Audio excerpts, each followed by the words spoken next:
Through its worldwide resources, EWTN presents a truly global view of our Catholic faith. Welcome to the Catholic Sphere. I'm Brian Patrick. And this time on the Catholic Sphere, we ponder the penitential season of Lent while remembering a year of pandemic lockdowns. Let's meet our contributors this week. Martin Rottweiler with EWTN Germany is joining us from Cologne. Father Philippe Krause from the John Paul II Catholic University of Lublin, Poland, and Monsignor Philip Moja, rector of the Shrine of Our Lady of Walsingham in England. So, Monsignor, we're going to start with you. We're now reaching 1 year of COVID lockdowns in most places. You're at a beautiful pilgrimage site there in England. How are you handling this season of reflection there at the shrine? Well, although some pilgrims are able to attend, not in great numbers, everything we do is live streamed. So our devotions, our masses, exposition of the Blessed Sacrament, as if we had a full shrine. Has this pandemic kept pilgrims away, and do the people who put these restrictions on us understand the difference between tourism and pilgrimage? Has it kept people away? Yes, it has. And sometimes the people who place these restrictions don't understand the difference, but I think they're learning. When do you think that pilgrims will be allowed to return to the Shrine of Our Lady of Walsingham? Well, they can come now, but in small numbers. Things will gradually open up in this country after Easter, but it will be dependent on the numbers infected going down. All right, in Cologne, Germany now. Martin, I understand that Germany is still under fairly strict lockdown there. Do you have any traditional Lenten services that Catholics there are still able to do this year?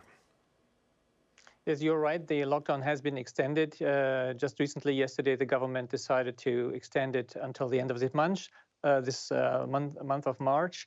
But for God's sake, not as restricted as last time, where public masses were not possible. So people are able to attend. And for example, one of the traditions that we still can practice is the so-called morning shift. That means people get up very early in the morning, like 6 o'clock, go to a church, pray together in silence, contemplate the life of Jesus, and in order to prepare themselves for Easter. And I think it's very attractive also for young people, especially, to do this. And it reminds me kind of the silence, the moment of silence when Jesus wants to pray and prays to his Father. He also needs and is looking for silence to do this. And I think that's a great gift. And naturally, with a limited number of people, but it's still possible to do this. Yeah, I love the story in Scripture where Jesus has healed Peter's mother-in-law. Everybody comes to him for healing, and early the next morning he goes off to pray by himself. How early are we talking about this morning shift?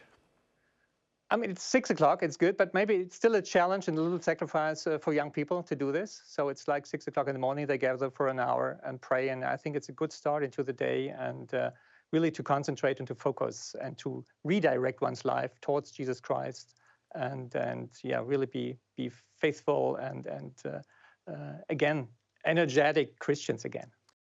Father Philippe, in Lublin, Poland, have restrictions tightened or loosened recently there? Actually, it's fluctuating.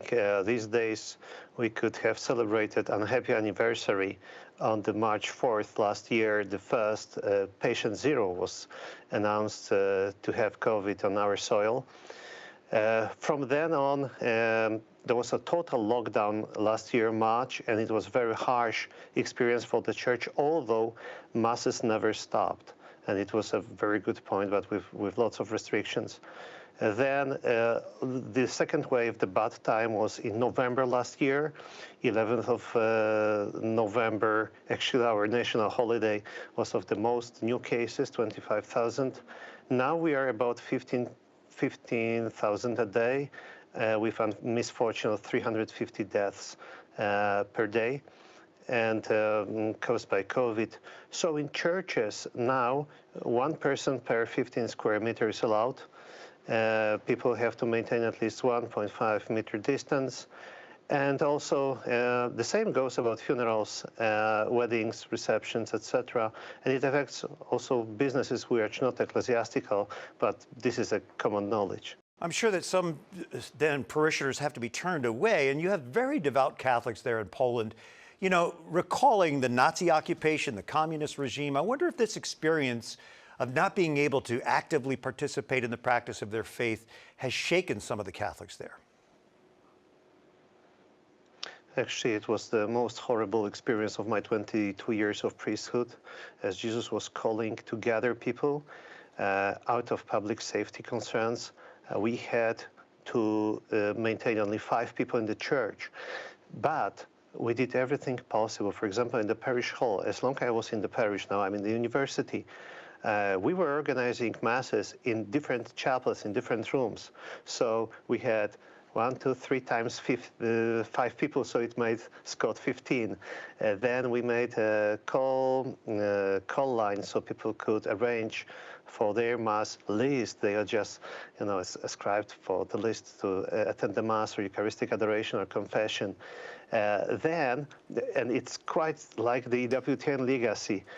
Just in 1 week, we staged up a chapel for a TV studio with 3 cameras, because actually some TV geeks came together, and we were able to broadcast on YouTube, and then it still remains, maybe humbler, but still it's being transmitted from the main church. Are charities, especially Catholic charities, able to continue to operate under these conditions? For sure. Now in the university, for example, students, the almsgiving is very popular. Martin, maybe we could also look in regards to Germany there. Are the Catholic charities still functioning well in Germany, in Cologne? Yes, I mean, the Catholic charities are functioning well. I mean, if I think the Caritas is naturally very much taking care of people in the hospitals, poor people. So it's still working. They're still active, naturally, within the limits and the regulations that are, by the government, given by the government. All right, Martin Rottweiler in Cologne, Germany. Next on EWTN's Catholic Sphere, this year, of course, has been one for the history books, with even the Eternal City breaking traditions. How are communities around the world coming together to reflect on the life and passion of Christ? Stay with us for more of the Catholic Sphere on EWTN, the Global Catholic Network.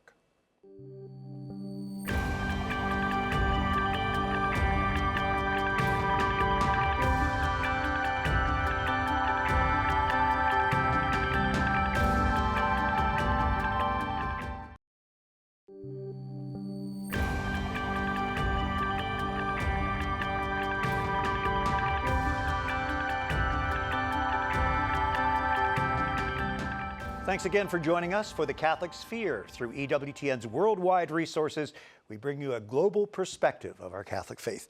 I'm Brian Patrick, along with our contributors this week, Martin Rottweiler from EWTN Germany, Father Philippe Krause in Poland, and Monsignor Philip Moshe in Walsingham, England. We're going to look at Lenten traditions, where they came from, how Catholics are keeping spiritual hope alive and adapting during the pandemic. We begin with this look at a tradition you might not know about with our Rome Bureau Chief, Alan Holdren.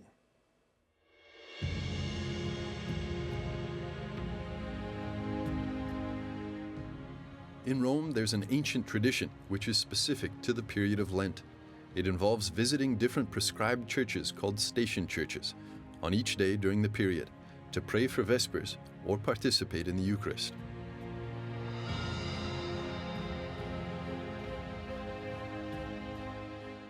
This tradition most likely dates back to the early Christian community, when members used to visit each other from home to home.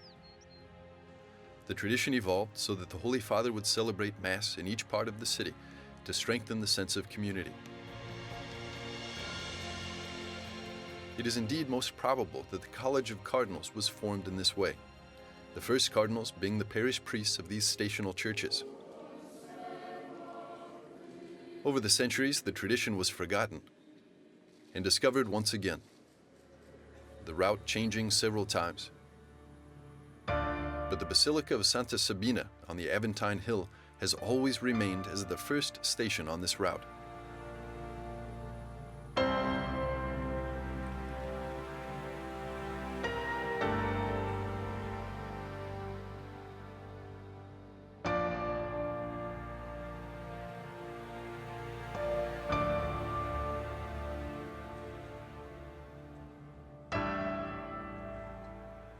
Unfortunately, the COVID-19 pandemic interrupted the tradition.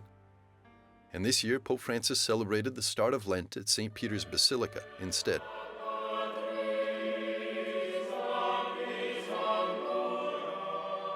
This is only the third time since 1962, when Pope John XXIII resumed this tradition, that a pontiff has celebrated Ash Wednesday Mass in a location other than the Basilica of Santa Sabina.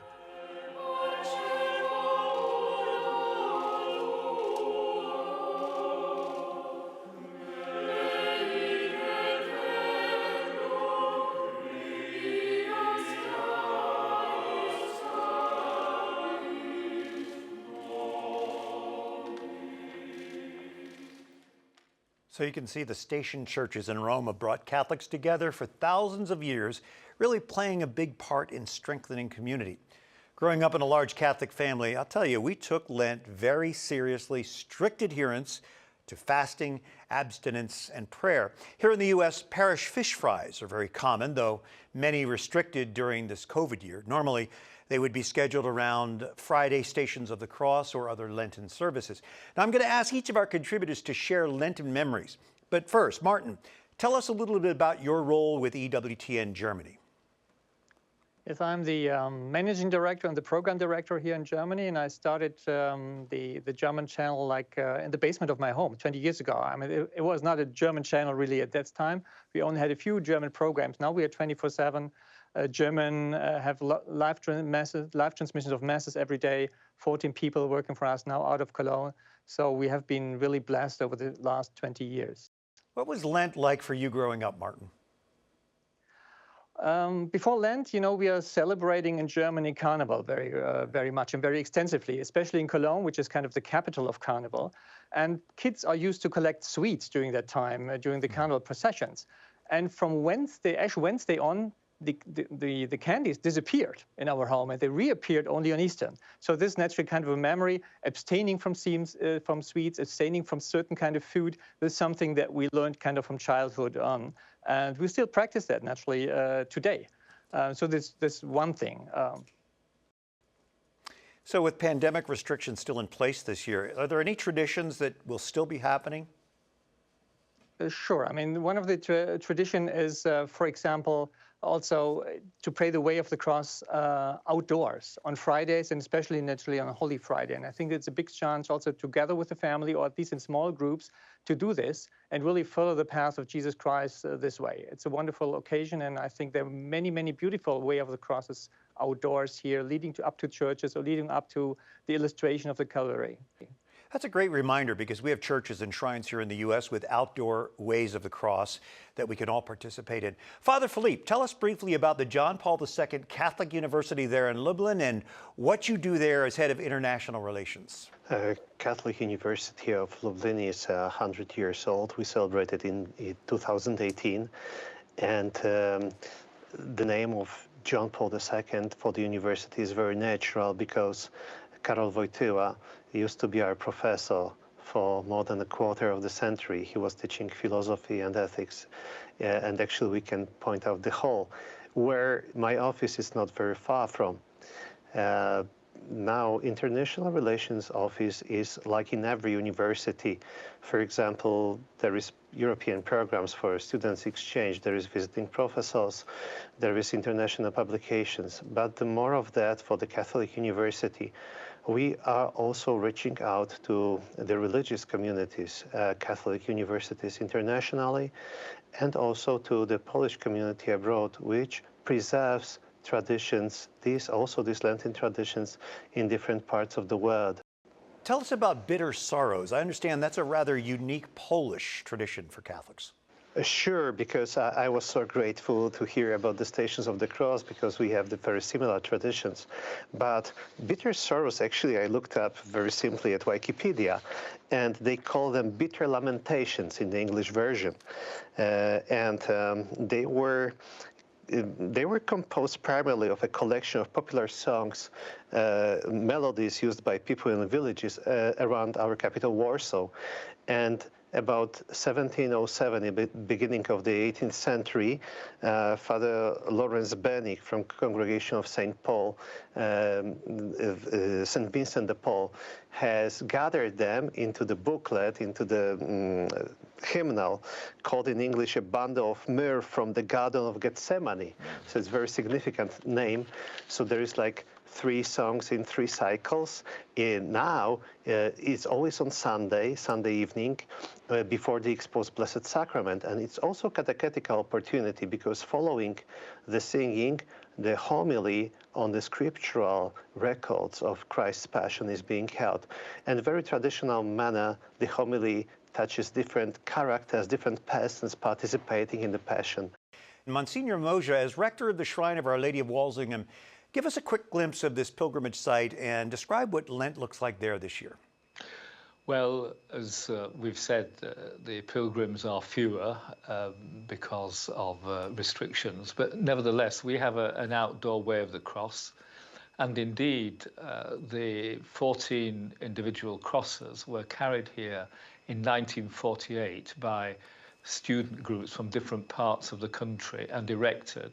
So there's a long tradition since then of students still arriving on Good Friday, coming from different parts of the country and coming here for the Triduum.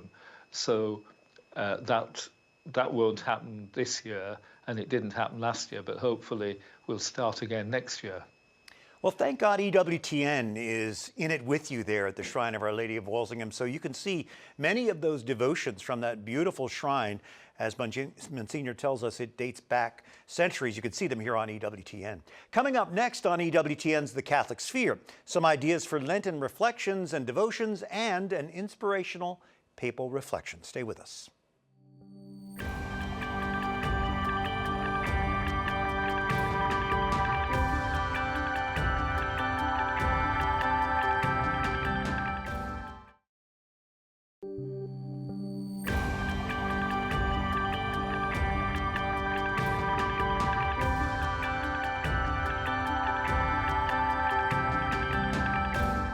Thank you for joining us again on The Catholic Sphere, now a weekly presentation from EWTN, the Global Catholic Network. I'm Brian Patrick, along with our participants, our contributors. We have Martin Rottweiler from EWTN Germany, Father Philippe Krause in Poland, and Monsignor Philip Moja in Walsingham, England.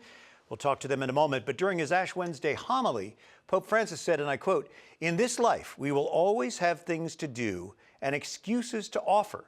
But right now, brothers and sisters, right now is the time to return to God." So let's start with you. Father Krause, Father Philippe, what specific sacrifices are you looking at making during this Lenten season, and how might you inspire us to do the same? I want to be honest. I think a very important practice for me in this moment of life is practice of daily forgiveness. And this is very helpful, and if we have to abstain from something, it's keeping all these stones in the pockets. Maybe it's a good time to throw them away, throw them behind. Do you find when we're able to forgive that you feel a freedom in that?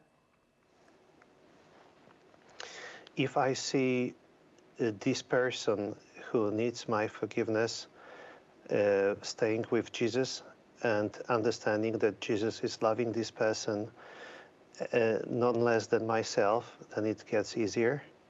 And it relieves burden not only from myself, but also from the community. In the university, we're in very close ties, and it's always occasion for forgiveness, but it's not just one moment act, it's a long life practice. And I believe Lent is helping us, especially looking at Jesus saying, "Forgive them, for they don't know what they are doing." I'm also reminded in the Our Father, we ask to be forgiven as we forgive. So it's really important that I forgive if I want to be forgiven in that manner. Monsignor, what about you? What are the Lenten practices that you find very helpful in your spiritual journey? Well, apart from being more rigorous at sticking to prayer times and the time given to prayer and Stations of the Cross, I'm trying, I think, also to be less impatient to try to remember that God is patient with me, so I've got to share that, a bit like forgiveness. So if we talk about fasting, we're not necessarily have to fast from food or wine or something like that. We can fast from impatience. Is that what you're saying? Absolutely, as well as food and wine. But yes, I think so. All right. Martin, do you have a Lenten sacrifice or devotional that you'd like to share with us? Yes, I mean, this really, getting up a little really early in the morning to especially have more time to speak to Jesus, to use this time of silence and to read the gospel in a more extensive way than I used to do usually. And I think also praying the way of the cross. I think these are very intensive and good practices. Naturally, abstaining from certain things, naturally also from food, why not? And from beer, which in Germany is a very, very, known that the Germans like beer very much. But maybe it's interesting to know that it has not been a tradition to abstain from beer, because in medieval times, the strong beer was what was exactly the Lenten drink that the monks drank and also the common people drank, because it gave them enough energy for their hard labor that they had to do. Because they were giving up protein, even milk, because it came from an animal. Let's go back to our priests, because I would like to give both of you an opportunity to just offer a very quick Lenten reflection for our viewers on the Catholic Sphere. Father Krause, would you just share a little bit of your thought on what you would like to leave us with this evening? I believe that widening the meaning of fasting is very important. We still remember John Paul II saying that fasting is not only from food, although it's very useful, but also fasting, for example, from image. I'm not meaning EWTN, but scrolling, social media, etc., is something that may be given up. I've practiced it in the recent years. Pope Francis now encourages us to fast from gossip and talking about behind others' backs. So it's very productive. And also we need this more lasting effect, so that it's not just a moment of sadness over Jesus who is suffering. It's also saying more meaning in what we are going through. And Monsignor, from Our Lady's Shrine, do you think that she can help us with our Lenten observance? Oh, I'm sure she can, and I'm sure she does. I've been trying to get people to see this whole period of COVID as an extended Lent, and to remember that there are no circumstances in which we find ourselves out of which God cannot bring good. And Our Lady wraps her mantle around us and stands with us and prays with us for that. And I'm personally praying through the intercession of St. Joseph. Of course, we are in the month of St. Joseph. We are in the year of St. Joseph, and the solemnity is observed on the 19th. And next week, we're going to focus on St. Joseph as well as St. Patrick. A quick thought from you, Martin, on St. Joseph? Yes, I mean, 150 years ago, Pius IX made him kind of the patron saint of the church. And I think he's a great example as an obedient father to the will of God, as a loving father. But especially, I think we need the intercession of him as the patron saint of the church. I think especially when I watch and see the situation of the church in Germany, which is very irritating, confusing with the synodal path, etc. So I think we really need his intercession.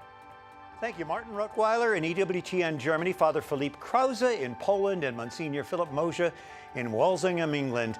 I'm Brian Patrick, inviting you to join us next week. That's right, we're weekly now on the Catholic Sphere here on EWTN, Mother Angelica's Global Catholic Network.